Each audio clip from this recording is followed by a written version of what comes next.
Alaan mo! Blind Item News deconfirms relationship with kapamilya young actress wants to maintain things private. The two have kept their relationship low-key for many years now. So napakasarap ng pakiramdam namin dahil 5 years na kaming magkasama.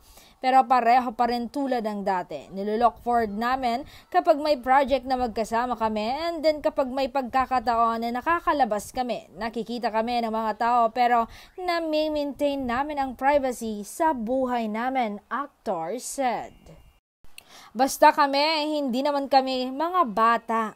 Kung ano yung nakikita at iniisip ng mga tao, yun na yun.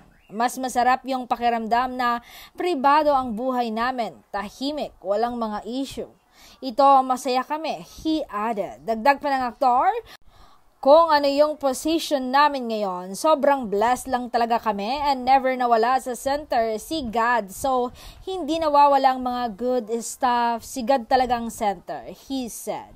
The two have long been rumored to be a couple but they never gave any official confirmation.